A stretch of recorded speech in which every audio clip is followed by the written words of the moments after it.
শত শত মায়ের বুক খালি হয়ে যাচ্ছে। আর আমার দেশের মন্ত্রী পলক সাহেব বলতেছে ছাত্র হত্যার পেছনে দায়ী হলো ফেসবুক। দায়ীকে ফেসবুক বলে দায়ী। ছাত্র মারা গেছে, গুলি করে শহীদ করা হয়েছে, বলতেছে এগুলোর দায় হলো ফেসবুকে গুজব ছড়াইয়া এগুলো ঘটনা ঘটেছে।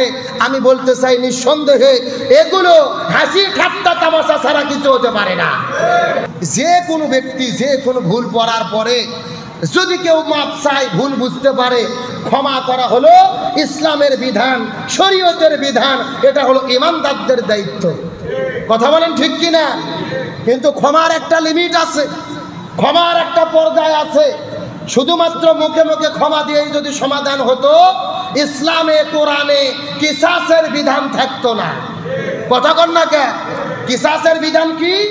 হাতের পরিবর্তে হাত, পায়ের পরিবর্তে পা, জীবনের পরিবর্তে জীবন। এগুলো কার বিধান? আর আল্লাহ বলতেছে এই বিধান যদি জামিনে কায়েম হয়, এই বিচার যদি সমাজে কায়েম হয়, এটার দ্বারা ভয় পাইও না, বরং কিসাসের বিধানের ভেতরে আমি আল্লাহ জীবনকে রক্ষিত করে রেখেছি। সুবহানাল্লাহ বলেন। আজকে নিরপরাধ মানুষকে হত্যা করা হচ্ছে, শত শত মায়ের বুক খালি হয়ে যাচ্ছে।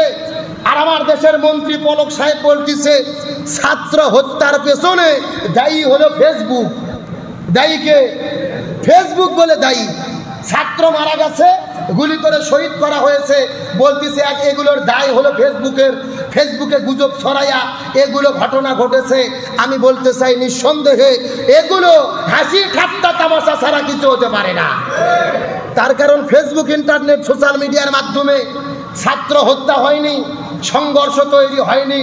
সংঘর্ষ তৈরি হয়েছে, বিভেদের সূত্রপাত হয়েছে ওই ছাত্রলীগের সন্ত্রাসীদের হামলা করার কারণে। পরিবেশ শান্ত ছিল, ভালো ছিল। ঢাকা বিশ্ববিদ্যালয়ে প্রথমে হামলা করলো কারা? এই সন্ত্রাসীরা যদি হামলা না করতো, নিরীহ নিরপরাধ সাধারণ শিক্ষার্থীদের ওপরে যদি হামলা করে আঘাত করে হত্যা না করতো, কতটা জালেম। আঘাত করে ছেলেরা অসুস্থ হয়েছে, মেডিকেলে গেছে চিকিৎসা নিতে, সেখানেও হামলা করেছে। নিঃসন্দেহে এগুলো আবু জেল আর এজিদকেও হার মানাইছে। আর আজকে বলা হচ্ছে ফেসবুকের দোষ না। এরা বলে আমরা জাতির শ্রেষ্ঠ সন্তান, সোনার ছেলে। মনে কষ্ট লাগে বাংলাদেশের স্বাধীনতার মহান স্থপতি বঙ্গবন্ধু শেখ মুজিবুর রহমান। তিনি ছাত্রলীগের নেতৃত্বে এই বাংলাদেশ স্বাধীন করেছিল। যেই সংগঠন আমার দেশের স্বাধীনতা ছিনিয়ে এনেছিল, ওই সংগঠন আজকে যেগুলো কাজ করতেছে এগুলো দেখে মনে হয় এটা বঙ্গবন্ধুর আদর্শে গড়া সংগঠন হতে পারে না। কারণ বঙ্গবন্ধু ছাত্রলীগ নিয়ে দেশ স্বাধীন করেছিল, আর এখনকার ছাত্রলীগেরা ধর্ষণ করে, সেঞ্চুরি করে, টেন্ডারবাজি করে, বিশ্বনাথকে হত্যা করে, খাদিজাকে কুপিয়ে মারে, আবরারকে হত্যা করে। তার মানে যারা নিরীহ ছাত্রদেরকে হত্যা করে, এদের সঙ্গে বঙ্গবন্ধুর আদর্শের মিল থাকতে পারে না। কারণ বঙ্গবন্ধু নিরীহ মানুষকে হত্যা করেনি, বরং দেশের মানুষকে মুক্তি করার জন্য সারা জীবন উৎসর্গ করে দিয়েছে। আজকে তাদের অপরাধ কি? আজকে তাদের বিচার আল্লাহ করছে। ফায়সালা কার হাতে? তারা হামলা শুরু করছে, আর আল্লাহ এমন ভাবে ফায়সালা করছে সব হল ছাড়া। কাউকে মেরে পিঠে বের করে দিয়েছে, কেউ কান ধরে দৌড়ে যাচ্ছে, কেউ পালিয়ে যাচ্ছে। আল্লাহ বলতেছে কি, তোমরাও ধরো, ইয়াকিদু না কায়দা ও আকিদু কায়দা। তারাও কায়দা করে, আল্লাহরও পরিকল্পনা আছে। কার পরিকল্পনা বাস্তবায়িত হবে? তার কারণে আমরা দলমত রাজনীতি বুঝি না। আমাদের কথা সুস্পষ্ট, সন্ত্রাসীদের সঙ্গে, ধর্ষকদের সঙ্গে, টেন্ডারবাজিদের সঙ্গে ইমানদার মুসলমানদের সম্পর্ক থাকতে পারে না। এই জন্য জায়গা মতো কাজ না করে বলতেছে ফেসবুকের দোষ। শত শত ছাত্রদেরকে শহীদ করে দিয়ে এখন গতকালকে ঠেলাত করে বলতেছে সংলাপ করব, সমাধান করব, আপোষ করব। বঙ্গবন্ধুর একটা বক্তব্য মনে পড়ে গেল।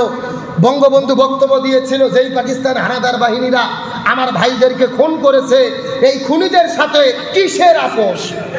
তাহলে আজকে যেই নিরীহ নিরপরাধ ছাত্রদের হত্যা করা হয়েছে, তারাও বলতেছে আমার ভাইকে খুন করেছে, খুনিদের সঙ্গে কিসের মীমাংসা? তার কারণ মীমাংসা হবে, তোমরা আবু সাইদকে ফিরাইয়া দাও, 50 জনকে শহীদ করেছো, ফিরাইয়া দাও। এদেরকে না ফিরাইয়া দিয়ে আপোষ করা মানে এদের বাবা মার সঙ্গে গাদ্দারি করা। এই জন্য কথা সুস্পষ্ট। আর আমরা বিশৃঙ্খলা চাই না, আর হানাহানি চাই না, আর কোনো মায়ের বুক খালি হোক চাই না, আমরা সুখে শান্তিতে এই জমিনে বসবাস করতে চাই। কথা বলেন ঠিক কিনা? পরিবেশ যখন অশান্ত হয়, ইসলাম বিদ্বেষী ইহুদি খ্রিস্টানেরা এই সুযোগ ইসলামের বিরোধিতা করে। আমাদের সুযোগ এবং সজাগ থাকতে হবে, আমাদের চোখ কান খোলা রাখতে হবে না, সচেতন হব, ইমানদারদের পক্ষে থাকবো, জালেমের জুলুমের কাছে নতি স্বীকার করব।